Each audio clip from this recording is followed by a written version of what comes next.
Hi everyone, I am Jimit Patel. I am going to walk you through my research idea, which is about visualization of road traffic accidents in the UK. So, accidents in the UK are still a big concern.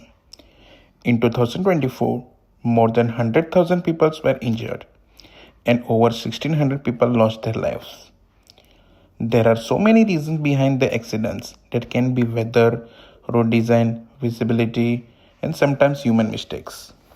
Because the UK collects very detailed accident data every year, we actually have a chance to study these problem patterns and understand what's going on.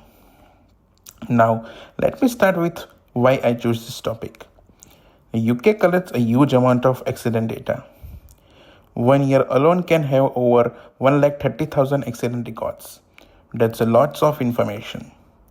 But the problem is, the tool we have, like DFT mapping tools, only show some basic summaries.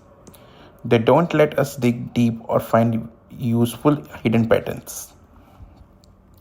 So there is a gap. My project tries to fill that gap by analyzing the data properly and turning into the clear visuals. The idea is to help councils, road safety teams, and planners to see where accident happens the most, when they happen, and under what conditions. In short, I want to turn complicated numbers into something simple and helpful. So, what's the aim here? The aim is to analyze and visualize UK road traffic accidents data to find patterns. I want to understand which places are more dangerous, what time things can happen more often, and what conditions increase the risk. To reach this aim, I have set a few simple objectives. First, I will collect and click the TENS 19 dataset. It has the things like location, weather, road type, vehicle type, and how serious the accident was.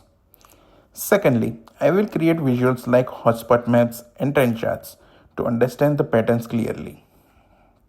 And third, I will be using clustering and basic statistics to find hotspots and understand the key factor behind the accidents. Now let me talk about how I am going to do this project. The project is based on the exploratory and quantitative approach. That simply means I will explore patterns using numbers and visuals.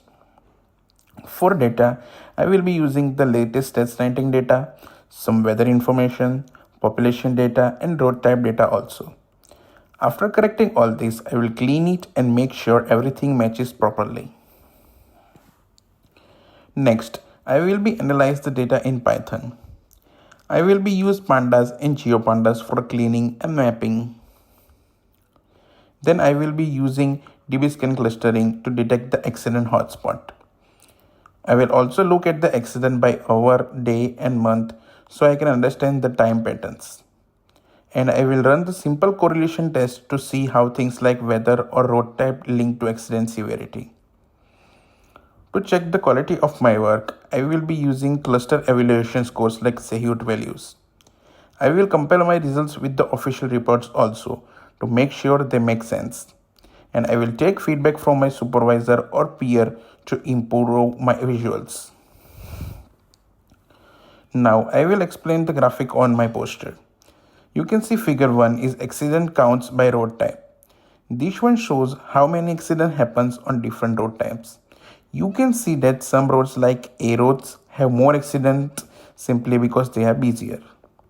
This gives us a basic idea about which environments are riskier. The second figure is monthly accident trend. This graph shows how accidents change month by month. You can spot seasonal patterns. For example, increase in winter due to bad weather or increase in summer because people travel more. Figure third one is the most important. It's a hotspot map. It shows the accident hotspots across the UK using dbscan clustering. The map highlights the area where accident happens again and again.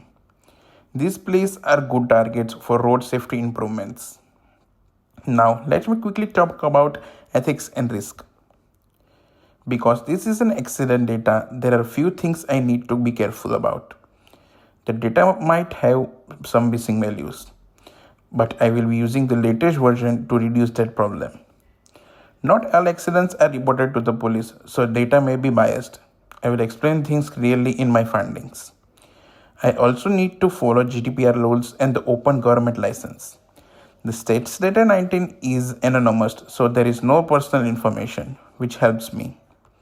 To avoid technical problems, I will keep backup and use reliable tools. And for visuals, I will make sure they are simple, clear, and not misleading. So, to sum up everything, my project takes a big, complicated accident data set, turns into a simpler visual that makes sense. By using map, trends, and clustering, we can see patterns that our normal reports don't show.